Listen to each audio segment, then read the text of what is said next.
And what is going on, hockey fans? It is, as always, your host of NHL Weekly, Neil Villapiano, and welcome to another edition of NHL Weekly, right here exclusively on the Hockey Podcast Network YouTube channel. Once again, as always, a big thank you and shout out to our sponsors over at DraftKings Sportsbook, with giving us the best possible opportunities to get in on huge cash prizes. And when you sign up, use our promo code THPN. And also shout out to Raycon, who have the best quality earbuds and headphones at half the price of the other major brands. And again, using our promo code THPN, you can get a percentage off between 20 to 50% off your orders over there at Raycon. So shout out to both of our sponsors. And thank you all, as always, for taking time out of your Monday to check these episodes out. We greatly appreciate it. Don't forget to leave a like on the video. Also subscribe and hit that notification bell so you don't miss any new videos we post here on NHL Weekly. We are posting one episode a week on Mondays, giving you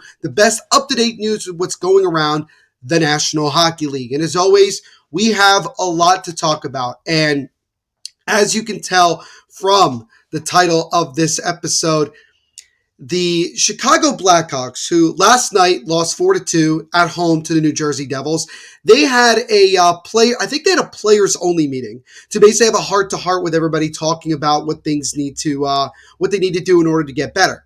But that really wasn't the story. The story came off the ice right before the game got underway, and it involves the Blackhawks organization back in 2010. If you remember the horrifying situations that happened with Kyle Beach having to deal with former Blackhawk David Aldridge, it has reared its ugly head again, as we have now a second player that has filed a lawsuit against the Blackhawks alleging sexual assault by former video coach Brad Aldridge. So read to you a little bit here. You guys can also see it here on the screen. The lawsuit, filed under the name John Doe, alleged that Aldridge, quote, groomed, harassed, and threatened and assaulted the player who had previously been identified in a Jenner and Block report as, quote, Black Ace 1. Black Ace 1 is a term for a prospect who joined the team for a playoff run but does not play. And the lawsuit was filed in the Circuit Court of Cook County in Illinois on Thursday and was obtained by The Athletic. And again, we had the 2021 lawsuit that was settled by former Black Ace Kyle Beach. And Aldridge was allowed to resign, had his name etched onto the Stanley Cup, and even had his day with the trophy.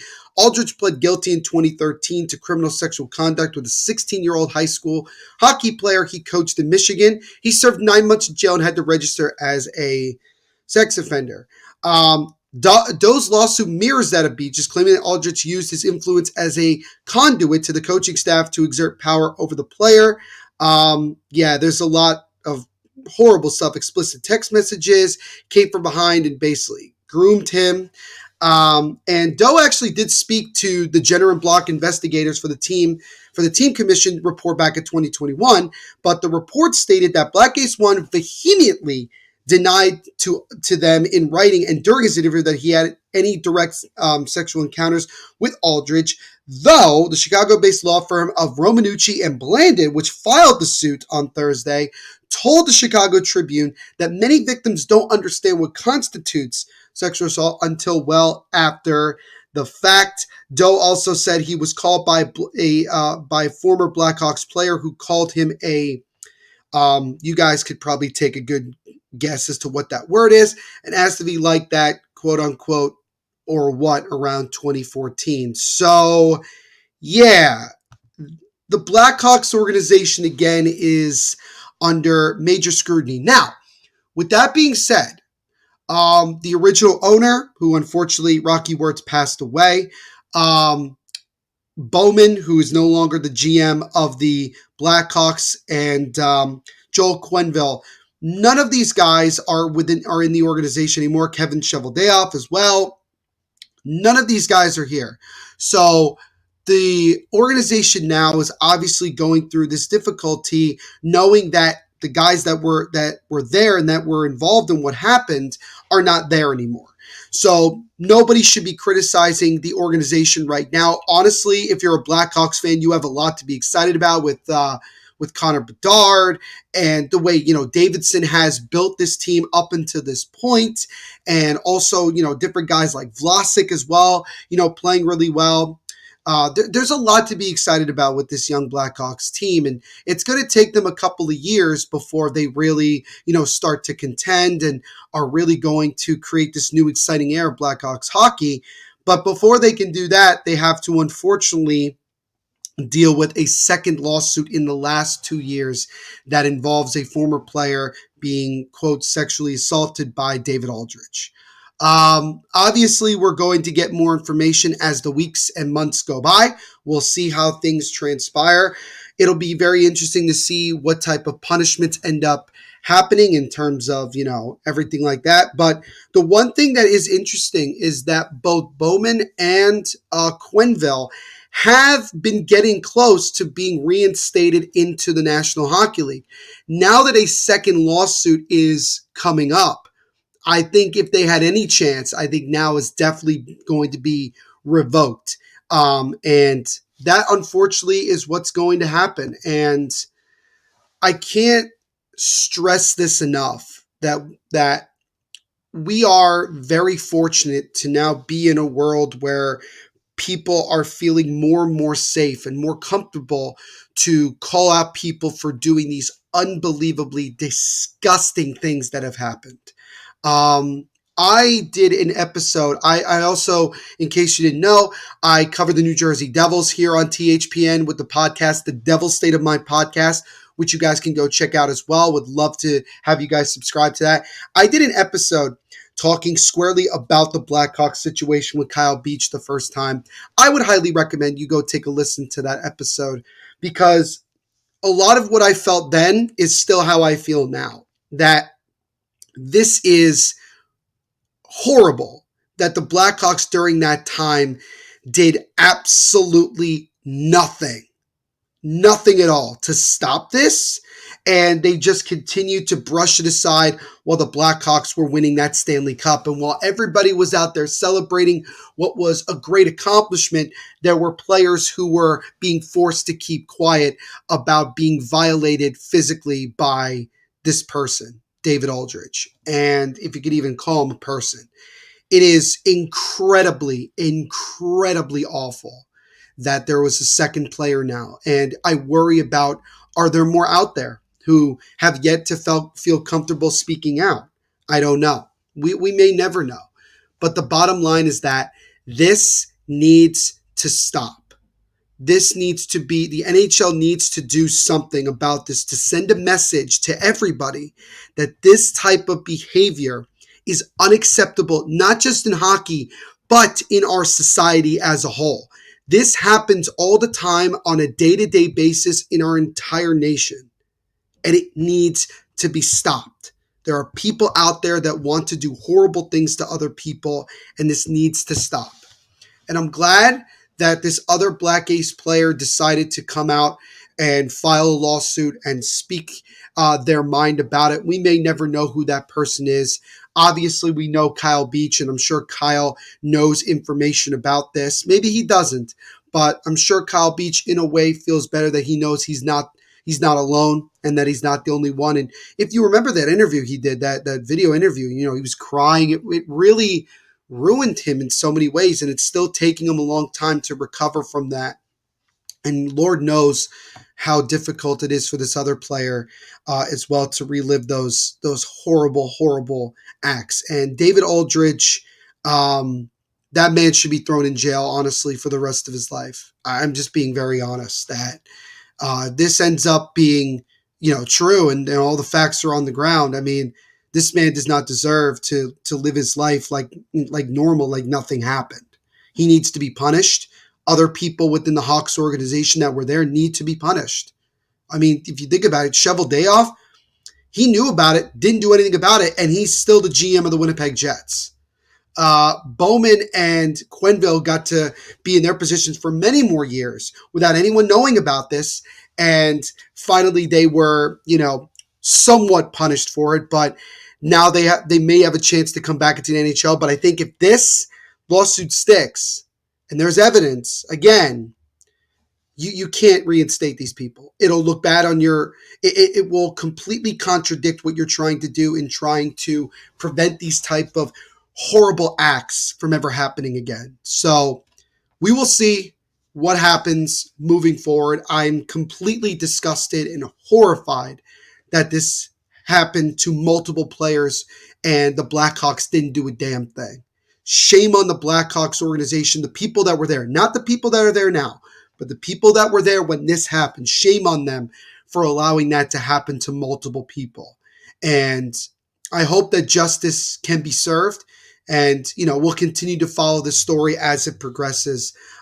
So really, really tough way to start this episode, but that's where we're at. So again, kind of similar to last week, very difficult to kind of move into more things that are going on in the NHL right now and focusing more on what's going on the ice. But we did have some stories that we definitely wanted to get into. And the first involves another star player in the National Hockey League. And this time it is New Jersey Devils superstar Jack Hughes. Now, Jack Hughes got injured in their loss to the St. Louis Blues last Friday. He fell and landed right shoulder first into the boards, was slow to get up, ended up actually playing another shift before he was taken out and did not play the rest of the game.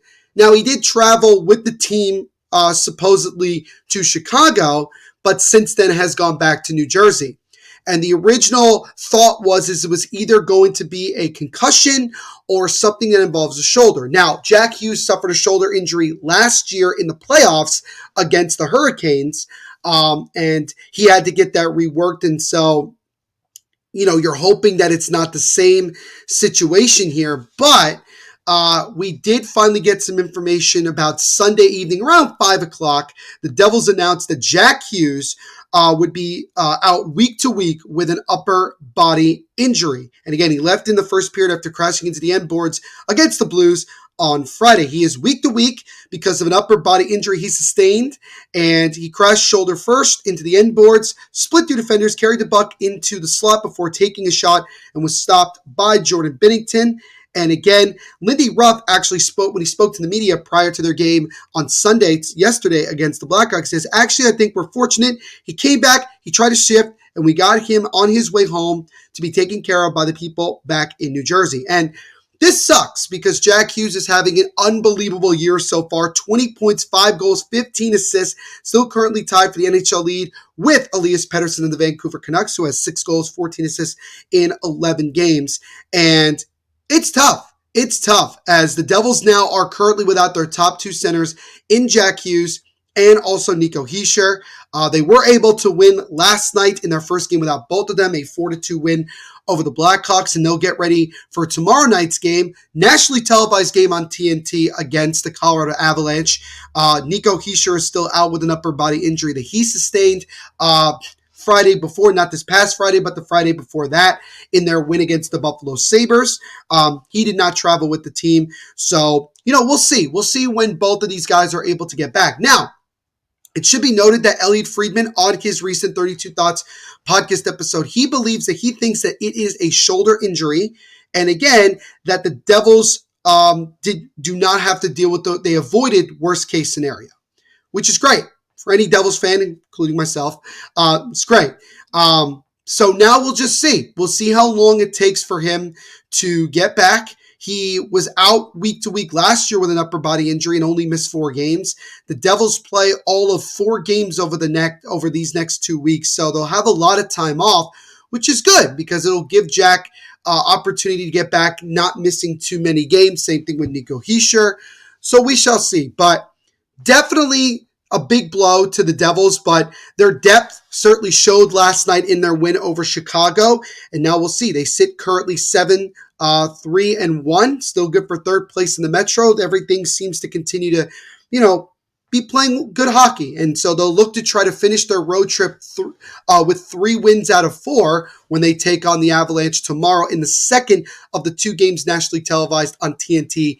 Puck drop will be at 10 p.m. Eastern. And so we'll see. Devils are so far 1-0 with Jack Hughes out of the lineup, and we'll see if they can continue to play some good hockey while their superstar recovers from the let's just call it the upper body injury. So that was kind of the big injury news of last week. But we did have a big firing news, and it came out of Ottawa about 5 days ago. So last Wednesday, we got this kind of bombshell news that Senators general manager Pierre Dorion has been fired after team docked a first-round pick.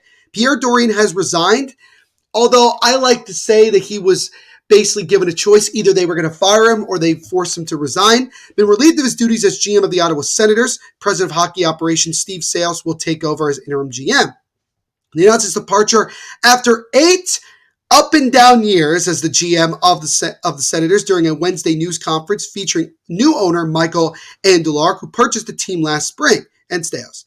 Came on the heels of Ottawa being docked a first-round draft pick, if you remember, in the club's role in an invalid trade in 2022 between Evgeny Dadonov and the Anaheim Ducks. The Andlauer said came with a 73-page document, which he only received last week, dictating how the Senators were negligent in nature, and that was the final push to move on from Dorion. Now, the Senators are obviously not doing all of that well. If you look into the standings right now, they are currently in dead last in the Atlantic Division with 8 points, and they are tied for last place in the Eastern Conference with the Pittsburgh Penguins, and they are currently in tie for the 4th least amount of points in the NHL. A team that a lot of people had high hopes about going into the season has gotten off to a really difficult start. Now, Brady Tkachuk also had some choice words over the weekend about the Ottawa Senators fans, so things are not necessarily going well for the Ottawa Senators at this moment. Now, I will just state this, that Michael Andlauer, it is not his fault. He was not the owner at the time, and a lot of people will say, well, somebody, he should have known about it. Well, the thing is that nobody told him that this had happened. He wasn't aware of it. So when he got the 73-page document about this illegal trade, he was like, what the hell is this? And so on top, with that, on top of everything else that's going on in Ottawa and the slow start, it makes sense. So Pierre Dorion, who had a very tumultuous time with the Ottawa Senators, he had the infamous quote, "We're a team." They went from 2017 being 1 win away from going to the Stanley Cup Finals to now look at where they are. It's difficult. It's understandable that Pierre Dorion was let go. So again, you kind of get it. It came as a shock only because there was no inkling that he was on the hot seat. But I know that from a lot of Senators' perspectives that this was a long time coming. I think if you ask most Senators fans, this was coming. This was certainly coming. And so this is how it goes sometimes. So Andlauer, again, he's going to obviously have an interim GM. I'm sure he's going to be looking for a new GM at some point. It is still pretty early in the year. I don't know if – I think Andlauer's just going to let his interim GM just kind of work, do what he has to do the rest of the year and, focus on that. And things are not going well for Andlauer in his early reign as the owner of the Ottawa Senators. But he still gets he still will have a lot of time to get things going here. But yeah, so Pierre Dorion was resigned or was let go by the Ottawa Senators as he is no longer the GM after 8 years of holding that role. So now the Senators will be looking for a new GM, and we'll see what they end up doing. And let's see if they can get a turnaround here because they have a lot to work. It's still, again, early. Most teams haven't even played even close to 15 games yet. But Senators got to get it going very soon or things could get really, really out of hand. Kind of sticking with shocking news, I guess you would say, we did have our first kind of major upset in the NHL, and that came in the only other game that was played on Sunday, and that was the Anaheim Ducks at home knocking off the, at the time, undefeated Vegas Golden Knights, handing them their first regulation loss of the season. And so the Golden Knights, remember, they had a 2-0 lead going into the third before the Ducks exploded with goals from Carrick, Mason McTavish. Carrick had 2, actually, in this one. Adam Henrique had the other one. 3 stars of the game. Mason McTavish, the young forward there, 1 goal. and 1 point. John Gibson, really good game as he ended up stopping all but 2 shots that he faced. And Adam Henrique with the goal, he gets that one as well. Although I feel like Carrick should have gotten a star of the game. He had 2 goals in this one. Not really sure why it was, but at the end, the Golden Knights are no longer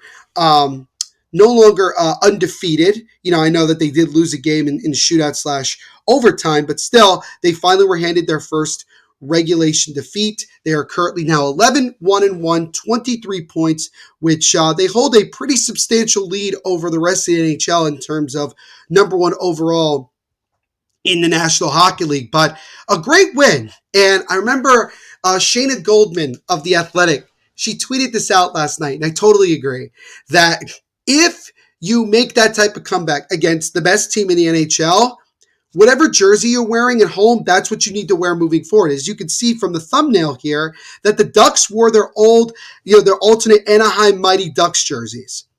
I think I could speak for a lot of people and say that they should be wearing them full time because of this type of success. You got to keep it. We're all, hockey players and people are very superstitious. So I think that it would make sense to kind of keep this superstition going here as they continue this. And, the Anaheim Ducks are, off to a very good start this year. They're 7-4-1 now with that win, 14 points, currently 2 points behind the LA Kings for third in the NHL. And Mason McTavish spoke after the game and said, if we could put together more performances like that, there's no reason why we can't think that we can't make the playoffs this year. And the Ducks, they're a team that a lot of people, including myself, didn't expect them to have, a great season. And granted, it's still early in the year, but they're off to a very good start. If they want to make a push to being a playoff team this year, getting off to the good start that they have is certainly going to do it. And getting signature wins like knocking off the best team in the NHL and the defending Stanley Cup champions in regulation that is also in your division is big time. So that's a big win early in the year for the Anaheim Ducks, and they'll continue to look to try to continue to get off to a good start. So really good win for them, and our first kind of major upset of this season. I'm going to stick. We have a couple more things to get to here. I'm going to stick with the Pacific Division because there is a team in the Pacific Division that made history, but not in the good way, and that is the San Jose Sharks, who over this past week became the first team in 58 years to allow 10 goals in consecutive games. On Saturday, in which this was Erik Karlsson's first game back after being traded in the offseason from the Sharks to the Pittsburgh Penguins, the Sharks lost 10-2. This is coming off of the heels of losing on Thursday at home to the Vancouver Canucks 10-1. That is crazy. They are the first team since the 1965-66 Boston Bruins to surrender double-digit goals in back-to-back contests. The 2 other teams in history to give up 10 goals in consecutive games were the 1943 and 44 Boston Bruins and the 1919-1920 Quebec Bulldogs. Current Sharks are still the only winless team in the NHL. They are 0-10-1 and own the league's worst goal differential at -43. And head coach David Quinn with the pretty good quote here about the overall team. We're a fragile group. That's pretty much it. The most recent team to give up 20-plus goals in a 2-game span was the Sharks, same Sharks, in 1992-93. Their second year of existence, they went on to finish with one of the worst records out there at 11-71-2. And remember, the Penguins are not off to a good start. This is by far their best game of the year. They had a 4-0 lead before Anthony Duclair finally got a goal, but then the Pens responded with 3 more. And it was sad, and I wish I could find it, but I'm not going to be able to.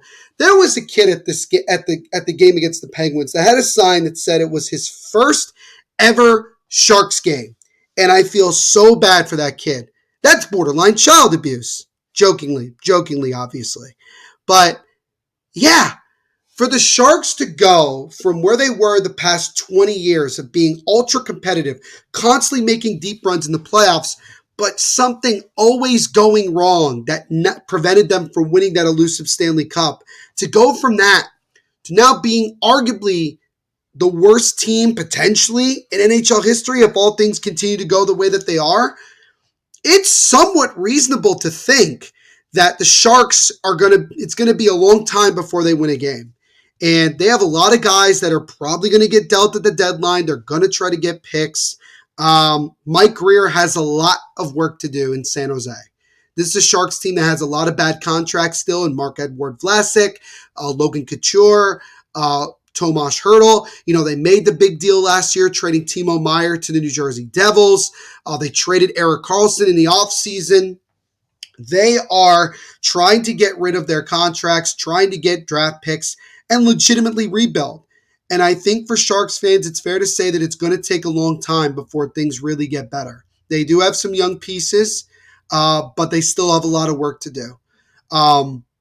It'll be really interesting to see when they find a way to get their first win. And we'll see. We'll see if this is the week that they can do it. But going into the week after losing your last two games by a combined score of 20-3, it's pretty bad. So things are not going well down in San Jose, over in San Jose, and we'll see how much worse things get before they get better. And so lastly here, just wanted to quickly wrap up with some quick news and notes from around the league. Johnny Gaudreau was benched in the third period of their last game. It's the first time I think in his entire career he's ever been benched in a game. Kind of sticking with Calgary in a way, Andrew Mangiapane was suspended one game after his illegal cross-check in their last game. Going back to Columbus, Ken Johnson was sent down as well. And overall, that's pretty much it. So obviously there was a lot to talk about today, with the main one being the Chicago Blackhawks. I know the last two episodes have kind of started off with some pretty rough things, and hopefully we'll be able to have some more really exciting things to talk about moving forward. But nonetheless, that's going to do it for us today on this edition of NHL Weekly. Thank you all, as always, for taking time out of your day to check these episodes out. Once again, make sure to leave a like on this video. Also subscribe and punch that notification bell so you get notified every time we post a new episode. Again, every Monday here on THPN. Also, you'll get notified every time we do live watch-alongs of every team in the National Hockey League. We have games every week that we do, so make sure you guys go interact with them. We have podcast hosts of every team in the NHL doing games, including myself, so make sure you go check out all of them. Follow us on Twitter at HockeyPodNet, as you can see on the top right of your screen, and also follow us on Instagram as well at HockeyPodNet. And you can follow my personal account on Twitter at The NVP Show. I'll share the episode later on today. Make sure to also check out my other podcast, The Devil's State of Mind podcast, which covers the New Jersey Devils. New episodes weekly, wherever you listen to podcasts, Apple, Spotify, Google, wherever. Make sure you go check it out. Subscribe, and if you're on Apple or Spotify, do me a favor and leave a 5-star rating. Really, really does help out the podcast. Follow us on Twitter at Devil's State, Instagram at Devil's State of Mind, and give us a like on Facebook as well. And also here on YouTube, you can check out the Devil's State of Mind podcast. Don't forget to subscribe over there, and also hit that notification bell so you get notified every time I put out a new episode. But once again, thank you all so much for hanging out with us and checking out this episode of NHL Weekly, and we will see you next week. Everyone, have a great week, and as they always say, let's do that hockey. Have a great one, and enjoy yourself.